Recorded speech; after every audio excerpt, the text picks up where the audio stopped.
Nayana മരിച്ചെന്നുറപ്പാക്കി doctor വിവരം അറിയിച്ചപ്പോൾ അനാമികയാണ് കൂടുതൽ സന്തോഷിച്ചിരുന്നത്. അനാമികയും അച്ഛനും അമ്മയും കൂടെ സന്തോഷം കൊണ്ട് തുള്ളിച്ചാടുകയായിരുന്നു. എന്നാ ആദർശ് നയനെ ഉള്ളിലോട്ട് കാണാൻ പോയ സമയത്ത് ഒരുപാട് തവണ നയനയെ വിളിക്കുന്നു. അതുപോലെ നയനെ നീ എന്നെ വിട്ടു പോവല്ലേ എന്നൊക്കെ പറഞ്ഞ് ആദർശ് പൊട്ടിക്കരയുമായിരിക്കും. എൻ്റെ നയനയ്ക്ക് എന്നെ വിട്ട് പോകാൻ പറ്റില്ല ഡോക്ടർക്ക് എന്തെങ്കിലും തെറ്റ് പറ്റിയതായിരിക്കും, ഞാൻ വേറെ വല്ല ഹോസ്പിറ്റലിലോട്ട് കൊണ്ടുപോയെന്നൊക്കെ പറഞ്ഞ് നയനെ എടുത്ത് പൊക്കാണ്.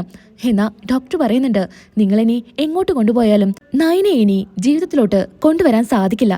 ഞങ്ങളെ കൊണ്ട് പറ്റാവുന്നത് പരമാവധി ഞങ്ങൾ ചെയ്തു. ഇനിയെല്ലാം ദൈവത്തിൻ്റെ അടുത്താ. ഇനി ദൈവത്തിൻ്റെ മറിമായം പോലെ എന്തെങ്കിലും സംഭവിച്ചാലായി, മിറാക്കിൾ എന്നൊക്കെ പറയില്ലേ അതുപോലെ. അല്ലാതെ ആരെ കൊണ്ടും നയനെ ഇനി ജീവിതത്തിലായിട്ട് തിരിച്ചു കൊണ്ടാൻ സാധിക്കില്ല. അത് ഞാൻ ഉറപ്പ് പറയാണെന്ന് ഡോക്ടർ പറയുമ്പോൾ ആദർശ് പൊട്ടിക്കരയാണ്. നയനെ നീ എന്നെ വിട്ട് പോവല്ലേ അച്ഛ, ഒന്ന് വിളിക്കച്ച, നയനോട് എണീക്കാൻ പറയച്ച എന്നൊക്കെ പറഞ്ഞ് ആദർശ് പൊട്ടിക്കരയുന്നു.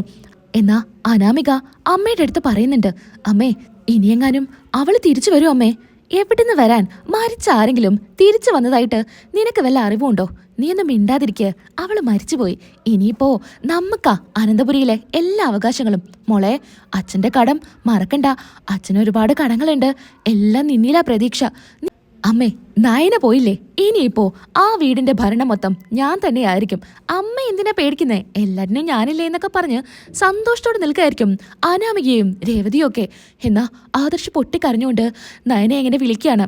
അപ്പോൾ ആദർശിന്റെ കണ്ണീര് നയനയുടെ മേലോട്ട് വീഴാണ്. നയനയുടെ കൈകള് ചെറുതായി അനങ്ങുന്നുണ്ടായിരിക്കും. ഇത് കണ്ട് ആദർശ് ഡോക്ടറോട് പറയുന്നുണ്ട്, ഡോക്ടറെ നയനയുടെ കൈ അനങ്ങി, ഞാൻ കണ്ടതാ ഡോക്ടറെ. അങ്ങനെ ഡോക്ടർ നോക്കുമ്പോൾ നയന കൈ അനക്കുന്നുണ്ടായിരിക്കും. അങ്ങനെ പെട്ടെന്ന് തന്നെ ഡോക്ടർ വീണ്ടും ഓക്സിജനൊക്കെ വെച്ച് കൊടുക്കുകയാണ്. ആദർശിൻ്റെ അടുത്ത് പറയുന്നുണ്ട്, ആദർശേ പ്ലീസ് ഒന്ന് പുറത്തോട്ട് പോകൂ, ഞങ്ങളൊന്ന് നോക്കട്ടെ എന്നും പറഞ്ഞ് ഡോക്ടർ പരിശോധിക്കുകയാണ്. ഒരു മിറാക്കിൾ എന്ന പോലെ ദൈവം വന്ന പോലെ തന്നെ നയന ജീവിതത്തിലോട്ട് തിരിച്ചു വരികയാണ്. ആദർശിൻ്റെ അടുത്ത് പുറത്തു പോയി ഡോക്ടർ പറയുന്നുണ്ട്, നിങ്ങൾ പ്രാർത്ഥിച്ച പോലെ തന്നെ, ഞാൻ പറഞ്ഞ പോലെ തന്നെ നയനയ്ക്ക് ജീവൻ തിരിച്ചു കിട്ടിയിരിക്കുന്നു. നയനയ്ക്ക് നോർമൽ ആയിക്കൊണ്ടിരിക്കുക പൾസ് ലെവലൊക്കെ. ഇനി പേടിക്കാനൊന്നുമില്ല എന്നാ എനിക്ക് തോന്നുന്നേ. എന്തായാലും എന്തോ ഒരു മിറാക്കിൾ തന്നെയാ. ഡോക്ടർ പറയുമ്പോൾ ആദർശിന് ഒരുപാട് സന്തോഷമാവുന്നുണ്ട്. അനാമികയും അമ്മയും അച്ഛനൊക്കെ കുറച്ച് മാറി നിന്ന് സന്തോഷിക്കുകയായിരിക്കും. എന്നാ ഡോക്ടർ അതിൻ്റെ ഇടയിൽ വന്ന് ആദർശേട്ടനോട് എന്തൊക്കെയോ പറയുന്നുണ്ടല്ലോ അമ്മേ. അത് മോളെ, ഇനി അവളെ വീട്ടിലോട്ട് കൊണ്ടുപോകണ്ടേ, ബോഡി വിട്ടുതരേണ്ട കാര്യങ്ങൾ എന്തെങ്കിലും പറയാനായിട്ട് വന്നതായിരിക്കും. അല്ലാതെ പിന്നെ എന്തിനാ ഡോക്ടർ ആദർശിനെ കാണുന്നത്? അല്ല ഇനി വല്യമ്മയ്ക്ക് വല്ല പ്രശ്നം? ഏയ് ദേവേച്ചി ഓക്കെ ആണെന്ന് ഡോക്ടർ അപ്പോഴേ പറഞ്ഞതല്ലേ. പിന്നെ ഇപ്പോൾ ദേവേച്ചിയെ കുറിച്ചൊന്നും ആയിരിക്കില്ല. അമ്മേ ഞാൻ എന്തായാലും ആദർശനോട് പോയി കാര്യം ചോദിക്കട്ടെ. മോളെ നീ പോകുമ്പോൾ കുറച്ച് കരച്ചിലൊക്കെ ആവാം, കുറച്ച് അഭിനയമൊക്കെ വേണം. അല്ലാതെയൊന്നും ഇവരെ മുൻപിൽ പിടിച്ചു നിൽക്കാൻ പറ്റില്ല. ഇങ്ങനെയൊക്കെ ചെയ്താലേ മോൾക്ക് അനന്തപുരിയിൽ ഒരു സ്ഥാനമൊക്കെ കാണൂ. അച്ഛൻ എന്താ പറയുന്നേ, എനിക്കിപ്പേ കണ്ണീരൊന്നും വരില്ല. എങ്ങനെയെങ്കിലും നീ കുറച്ച് സങ്കടം അഭിനയിക്കേണ്ട അനാമികെ എന്നും പറഞ്ഞ് അനാമികയെ പറഞ്ഞു വിടാണ്. ആദർശിന്റെ അടുത്തോട് ചെല്ലുമ്പോൾ ചെറുതായിട്ട് സങ്കടത്തിലാണ് അനാമിക ചെല്ലുന്നത്. ആദർശേട്ടാ ഡോക്ടർ എന്താ പറഞ്ഞത്, ചേച്ചിയുടെ ബോഡി എപ്പോഴാ വിട്ടുകിട്ടുക? ഡോക്ടർ അതിന്റെ കാര്യം വല്ലതുമാണോ ആദർശനോട് വന്ന് പറഞ്ഞേ. ഇത് കേട്ട് ആദർശന്റെ മുഖം ഒന്ന് മാറുന്നുണ്ട്. അനാമികെ നീ ഉള്ളില് ചിരിച്ച് പുറത്ത് സങ്കടം അഭിനയിക്കുകയാണെന്ന് എനിക്ക് നന്നായിട്ട് അറിയാം. മതി നിന്റെ അഭിനയം. ആദർശേട്ടൻ എന്താ പറയുന്നേ, എനിക്ക് സങ്കടമില്ല എന്നാണോ? നയനേച്ചി പോയതില് എനിക്ക് ഒരുപാട് സങ്കടമുണ്ട്. സങ്കടം സഹിക്കാനാവാതെ ഞാൻ മാറി നിൽക്കായിരുന്നു ആദർശേട്ടാ. എനിക്ക് മനസ്സിലാവുന്നുണ്ട് നിങ്ങൾ ആരൊക്കെയാ നയനെ മരിച്ചു എന്നറിഞ്ഞ് സങ്കടപ്പെടുന്നതും സന്തോഷിക്കുന്നതും ഒക്കെ. ആദർശേട്ടാ ഇല്ലാത്തൊന്നും പറയരുത്, ദൈവം പോലും പൊറുക്കില്ല. ആദർശേട്ടൻ മാല ഇട്ടതെന്ന് കൂടെ ആദർശേട്ടൻ ഓർക്കണം. ഇത് കേട്ട് നന്ദു വരുന്നുണ്ട്. എന്താ ഇപ്പം നിനക്ക് അറിയേണ്ടത്? എന്റെ ചേച്ചി ഇനി ഒരിക്കലും ജീവിതത്തിലോട്ട് തിരിച്ചു വരില്ല എന്ന് പറഞ്ഞു കഴിഞ്ഞാൽ നിനക്ക് സന്തോഷാവോ? അതാണോ ഞങ്ങൾ പറയേണ്ടത്? എന്റെ പൊന്നു നന്ദു, ഞാനൊന്നും ചോദിക്കാൻ വേണ്ടി വന്നതല്ല. ഡോക്ടർ വന്ന് എന്തോ ആദർശേട്ടൻ്റെ അടുത്ത് പറയുന്ന കണ്ടു, അതുകൊണ്ടാ ഞാനത് ചോദിക്കാനായിട്ട് വന്നത്. ഹോ അനാമികയുടെ ഇങ്ങനൊരു മുഖം ഞാൻ ഇതുവരെ കണ്ടിട്ടില്ലല്ലോ. എന്തൊരു മയത്തിലാ സംസാരിക്കുന്നത്. നിന്റെ വായിൽ നിന്ന് ഇങ്ങനെയല്ലല്ലോ കേൾക്കാറ്. അങ്ങനെ അനിയും വരുന്നുണ്ട്. നന്ദു നീ അവളെ അടുത്ത് സംസാരിക്കണ്ട, നീ അങ്ങ് മാറി നിൽക്ക് എന്ന് പറയുമ്പോൾ അനിയോട് ചോദിക്കുന്നുണ്ട്, അനി നിങ്ങൾ എല്ലാവരും ചേർന്നെന്താ എന്നെ തിന്നാൻ വരുന്നത്? ഞാനിപ്പോൾ എന്താ ചോദിച്ചത്? ഡോക്ടർ വന്നിട്ട് എന്താ പറഞ്ഞെന്നാ ചോദിച്ചത്? അതിനിപ്പോൾ എന്തിനാ നിങ്ങൾ എല്ലാവരും കൂടെ എന്നോട് ദേഷ്യപ്പെടുന്നത്? ഡോക്ടർ പറഞ്ഞത് എന്താണെന്നല്ലേ നിനക്കറിയേണ്ടത്? നയനയെടുത്തി മരിച്ചിട്ടില്ല, അത് തന്നെയാ ഡോക്ടർ പറഞ്ഞത്. ഇത് കേട്ട് അനാമിക ഞെട്ടുന്നുണ്ട്. അയ്യോ മരിച്ചിട്ടില്ല എന്നോ? അപ്പല്ലേ ഡോക്ടർ പറഞ്ഞത് മരിച്ചു എന്ന്? ഇത് തന്നെ പറഞ്ഞത്. നിനക്കെപ്പോഴും ചേച്ചി ജീവനോടെ വരരുത് എന്നാ, അതുകൊണ്ടല്ലേ നീ ഇങ്ങനെയൊക്കെ പറയുന്നത്? ചേച്ചിക്കേ ഒരു കുഴപ്പമില്ല. നിന്റെയും നിന്റെ വീട്ടുകാരുടെയും പോലെ ദുഷിച്ച മനസ്സല്ല എൻ്റെ ഏട്ടത്തിക്ക്. അതുകൊണ്ട് തന്നെ ദൈവം കൈവിടില്ല. ഡോക്ടർ വരെ കൈവിട്ട എൻ്റെ ഏട്ടത്തിയെ ദയവായിട്ടാ രക്ഷിച്ചത്.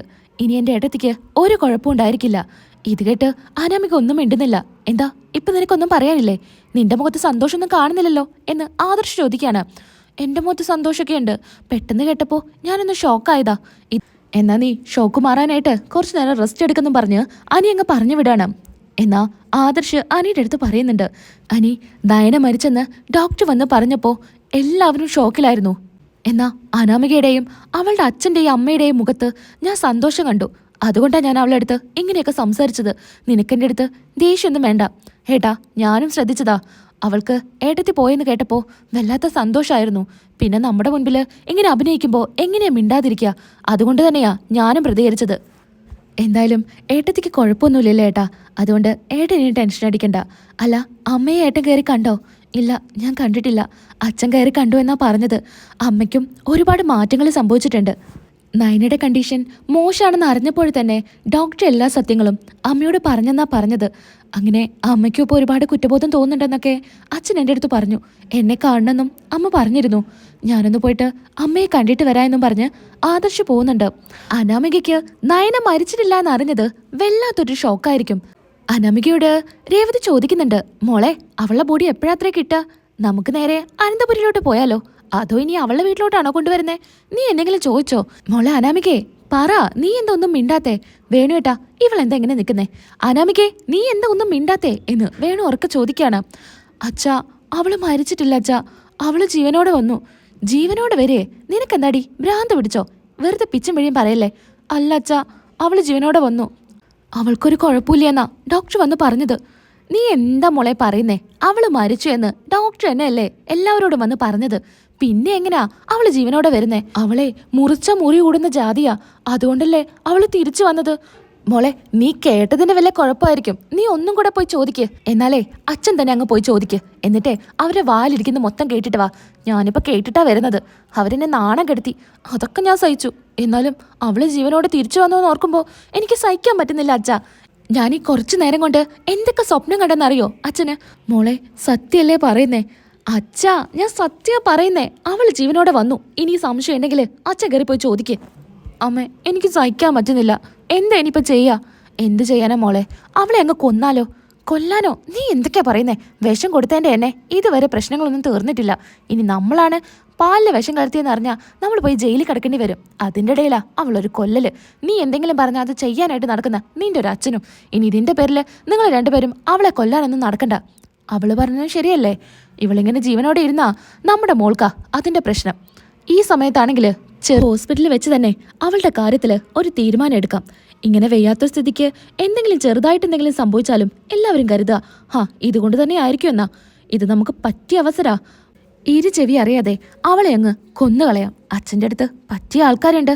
നമുക്ക് അങ്ങനെ തന്നെ ചെയ്താലോ? അതല്ലേ മോളെ നിന്റെ ജീവിതത്തിലും നല്ലത്. അച്ഛൻ പറഞ്ഞതൊക്കെ ശരിയാ. അച്ഛനും മകളും കൂടെ ഇനി എന്തൊക്കെയാ ചെയ്യാൻ പോകുന്നേ?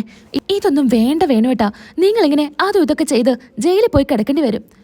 എൻ്റെ മോളുടെ സന്തോഷം എൻ്റെ മോളുടെ ഭാവിയാ എനിക്ക് വലുത്. അതിൻ്റെ മുൻപിൽ ഞാൻ ഇനി ആരെ കൊന്നാലും എനിക്കൊരു പ്രശ്നവുമില്ല. നല്ല അച്ഛനും മോളും. മോളെ നീ ഇതിനൊന്നും കൂട്ടി നിൽക്കണ്ട, നിന്റെ ഭാവിയെ പോവാ എന്ന് രവതി വീണ്ടും പറയുന്നുണ്ട്. അമ്മയൊന്നും മിണ്ടാതിരിക്കുക, ഒന്നും ഉണ്ടാവില്ല. അവൾക്കേ ഇപ്പം എന്തെങ്കിലും സംഭവിച്ചാല് എല്ലാവരും കരുതാ ഈ ഓപ്പറേഷനോടുകൂടി അവളുടെ കാര്യത്തിൽ തീരുമാനമായെന്നാ. നമ്മുടെ തലയിൽ പ്രശ്നങ്ങളൊന്നും ഉണ്ടായിരിക്കില്ല. എന്തെങ്കിലും ഇഞ്ചക്ഷൻ മാറി വെക്കേ എന്തെങ്കിലും ഗുളിക കൊടുക്കുകയോ ചെയ്താൽ അവൾ തട്ടിപ്പൊക്കോളും. അതല്ലേ എളുപ്പം. വീട്ടിൽ വന്ന് ഇനി അവൾക്ക് വീണ്ടും വിഷമൊക്കെ കൊടുത്ത് അവൾ ഇതേപോലെ വല്യമ്മയെ പോലെ എഴുന്നേറ്റ് വന്നിട്ടുണ്ടെങ്കിൽ അതൊന്നും ശരിയാവില്ല. ഇപ്പോഴാണെങ്കിൽ കാര്യങ്ങളൊക്കെ എളുപ്പാ. അച്ഛാ ഇനി എനിക്ക് അച്ഛനെ മാത്രം പ്രതീക്ഷ. ഇനിയൊരു സന്തോഷ വാർത്ത വന്നു കഴിഞ്ഞാൽ അത് അച്ഛൻ്റെ വായ കൊണ്ട് തന്നെ ഞാൻ അറിയണം എന്നൊക്കെ അനാമിക പറഞ്ഞ് അവിടെ നിന്ന് പോവാണ്. അങ്ങനെ വേണു തീരുമാനം എടുക്കുകയാണ് നയനയെ ഹോസ്പിറ്റലിൽ വെച്ച് തന്നെ ഇല്ലാതാക്കുക എന്ന്. ആദർശങ്ങനെ ദേവയാനിയെ കാണാനായിട്ട് ഉള്ളിലോട്ട് കയറുകയാണ്. ദേവയാനിയാണെങ്കിൽ ഡോക്ടർ നയന മരിച്ചു എന്നുള്ള വിവരം മാത്രമേ പറഞ്ഞു കാണുള്ളൂ.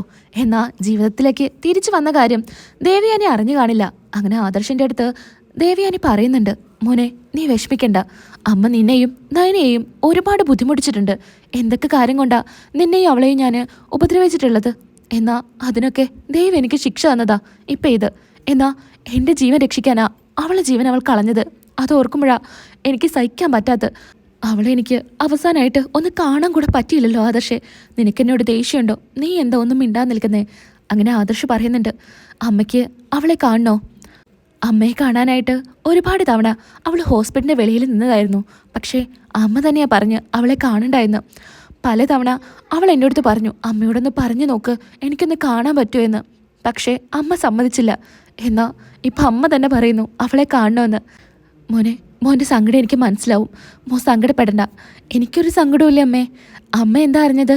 അവൾ മരിച്ചെന്നല്ലേ. പക്ഷേ അവളെ ജീവിതത്തിലോട്ട് തിരിച്ചു വന്നു. അവൾക്ക് ജീവൻ തിരികെ കിട്ടി. ആദർശേ, നീ എന്താ പറഞ്ഞേ? അവൾ ജീവിതത്തിലോട്ട് തിരിച്ചു വന്നെന്നോ? ആ അമ്മേ, അവൾക്കൊരു കുഴപ്പമില്ല. അമ്മയ്ക്കിനെ അവളെ കാണാം. അമ്മ ഇപ്പോഴെങ്കിലും അവളെ മനസ്സിലാക്കിയല്ലോ, അത് മാത്രം മതി എനിക്ക്. അമ്മയെ ഇത്രയേറെ സ്നേഹിക്കുന്ന ഒരു മരുമകളെ അമ്മയ്ക്ക് വേറെ എവിടെന്നെങ്കിലും കിട്ടുമോ? ആ മരുമകളെയല്ലേ അമ്മ ഇങ്ങനെയൊക്കെ ദ്രോഹിച്ചത്. അമ്മയ്ക്ക് തെറ്റ് പറ്റിയതാ. പലരുടെയും വാക്ക് അമ്മ കേട്ടു. അതുകൊണ്ടാ അമ്മയ്ക്ക് ഇങ്ങനെയൊക്കെ സംഭവിച്ചത്. എല്ലാറ്റിനും അമ്മ മോനോട് മാപ്പ് ചോദിക്കാം. മോനോട് മാത്രമല്ല, എനിക്ക് നയനമോളോട് മാപ്പ് ചോദിക്കണം. അമ്മ ഞങ്ങളോട് മാപ്പൊന്നും ചോദിക്കണ്ട. അമ്മ ഒരു സമയത്ത് മാറുമെന്ന് അവൾക്ക് ഉറപ്പായിരുന്നു. ആ ദിവസം ഇപ്പോഴാണ് വന്നത്. അമ്മയുടെ മാറ്റം അവൾ അറിയുമ്പോൾ അവൾ എത്രമാത്രം സന്തോഷിക്കുമെന്നറിയോ? അങ്ങനെ ആദർശ് ദേവയാനിയുടെ അടുത്ത് സന്തോഷത്തോടു കൂടി സംസാരിക്കുകയാണ്. അങ്ങനെ പിന്നീട് നയനയെ കാണാനായിട്ട് ദേവയാനി ചെല്ലുകയാണ്. ഇന്നത്തെ എപ്പിസോഡ് ഞാൻ ഇവിടെ വെച്ച് അവസാനിപ്പിക്കുകയാണ്. നമ്മുടെ വീഡിയോ ഇഷ്ടപ്പെടുന്നുണ്ടെങ്കിൽ ഒന്ന് സബ്സ്ക്രൈബ് ചെയ്തേക്കുക. അടുത്ത വീഡിയോയിൽ വീണ്ടും കാണാം.